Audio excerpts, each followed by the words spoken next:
আমি রিয়া, গ্রামের মেয়ে। আজ একা বের হয়েছি এই অজানা জঙ্গলে একটা গল্পের খোঁজে। এই আওয়াজটা কেমন অদ্ভুত।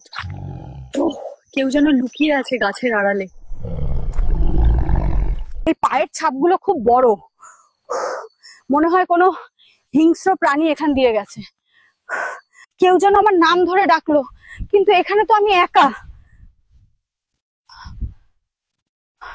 ওইদিকে কিছু জ্বলছে, আমি শপথ করে বলছি ওটা চোখ ছিল।